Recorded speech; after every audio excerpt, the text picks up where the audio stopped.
turned into the interception. It looked like you and Dallas weren't on the same page. Can you kind of take us through what happened there? Yeah, I mean, you hit it on the head. We just weren't on the same page, and that's on me. I got to make sure we're squared away. We're on the same page, and he had a big game. He had a big game, and we just missed a couple. But in that situation, that matchup, I thought everything was good. He's our guy, and him and I we got to make sure we're on the same page for that. Zach and then Martin. Hey Carson, how does it affect you, affect the offense, and affect Jalen when he's coming on the field mid-drive, you're coming off?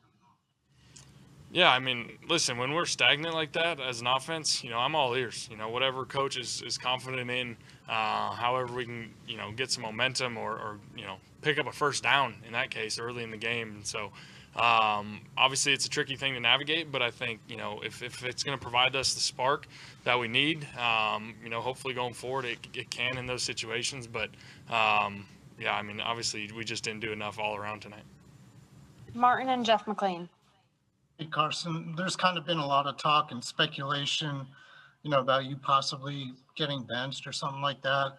I mean, does that weigh on you at all? Do you think about that at all? And did that occur during the game? Any of that come up? Yeah, I mean, I said it last week. This is what you sign up for. As a quarterback, ever since you're a kid, you're prepared for any of those. Nothing's ever guaranteed. And so for me, I don't think about that, though. I just try and go out and be the best player I can be in practice, prepare my tail off, compete my tail off, and, hopefully we can get this thing turned around. Man, it's tough, and I get it. To Brian's point, that O-line is really problematic. 6 sacks in the interception Monday. Wentz now has 65 combined sacks and turnovers this season, 17 more than any other quarterback. His Monday night counterpart, Russell Wilson, second with 48. But to the point we were making with Lewis, you're in it, but are you in it? Well, I mean, that's what we've got in the NFC East. It's just astounding. Thanks to the tiebreaker, your current division leader, G-Man. And they're likely going to have to trot out Colt McCoy as their starting quarterback on Sunday because of the injury to Jones and the hamstring. 4 more brutal road games awaiting these teams. Beats Philadelphia, in large part because DK Metcalf did what he often does, had a big night. You see Darius Slay, and the completion percentage as the nearest defender is significantly higher than league average. Here you see Russell eyeballs the middle of the field and realizes I got my guy going deep, and Russell's as good as anyone throwing the deep ball. Slay, hard to put the blame on him there. They would score later in the drive. Later in the quarter,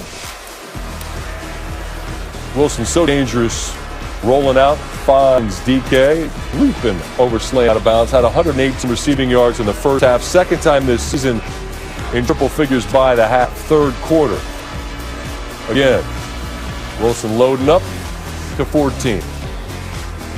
Metcalf shaking up a bit on the play, but would return later. In the fourth, this was just a completion with him as the nearest defender, but what? That's his fault?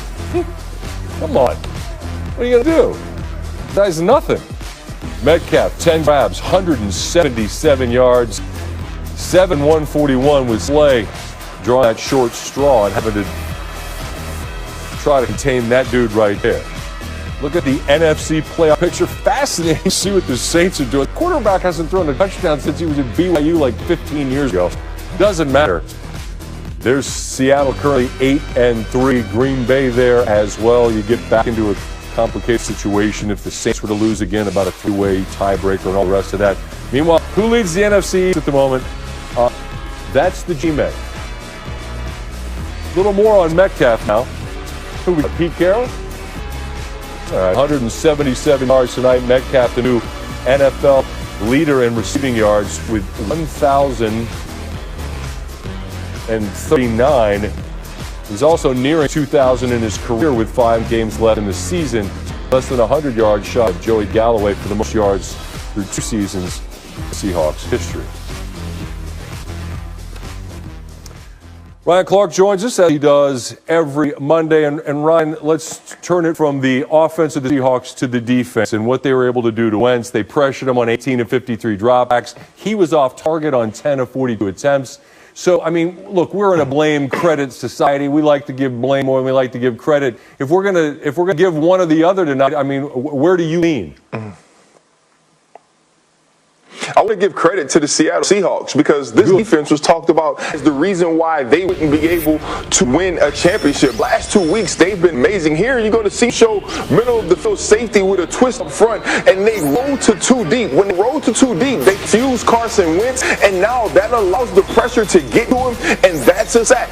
Also, now we're going to see them switch it. They're going to show that single high safety again. Instead of rolling it too high, they play man-to-man. There's a tackle stunt up front, and now Carson Wentz has to hold the ball because there's no one open. They're still working with 4-man rushes, but getting to the quarterback. And on the final one, they have a fire zone where you drop out the D tackle, bring your best rusher, Jamal Adams, off the edge. There's a screen set up by the Philadelphia Eagles that he's unblocked on the outside, just too fast, just too athletic, and he gets to Carson Wentz. This defense has started picking up. You saw them curtail what Kyler Murray could do on the ground a couple of weeks ago, and now you see them after the Philadelphia Eagles. This team's getting better. This defense is playing better. And when you watch the complementary football of the Seattle Seahawks, they're not playing Russell YOLO ball anymore. They're playing championship football. And that's how this team can go far in the playoffs.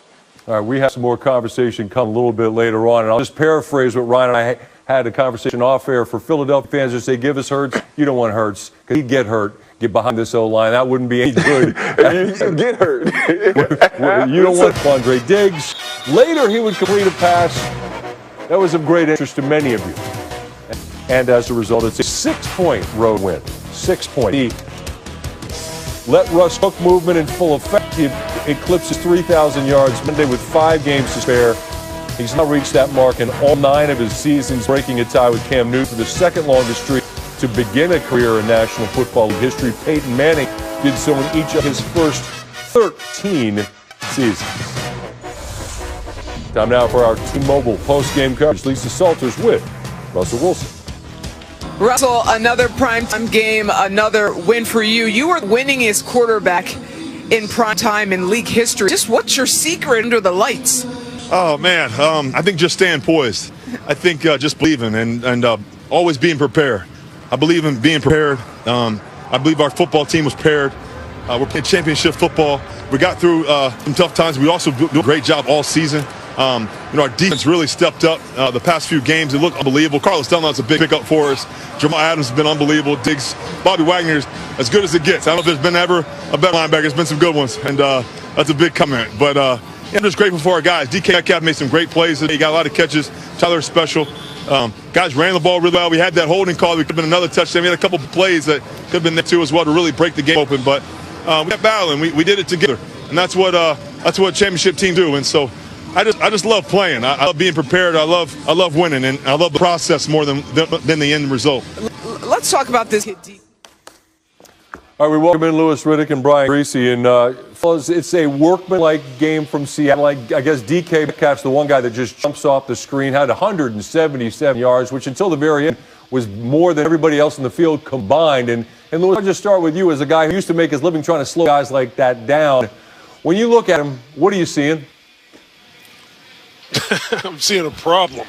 And I think Darius Slay saw a problem tonight, too. When you have that kind of size, speed, strength, rapport with your quarterback, it's tough to defend, especially when you're 1-1 all night long, like Darius Slay was tonight for the most part, because that's how Jim Schwartz likes to call the game. And Darius Slay's paid a lot of money, and they expect him to be able to match up against guys like this and be able to control them to some degree and not have them go off on you. You saw Jalen Ramsey do it, so he expected Darius Slay to have a little bit better of an outing than he did tonight. But for DK Metcalf and for the Seattle Seahawks fans and that organization, they got to sell something between him and Russell Wilson that's going to be here to stay.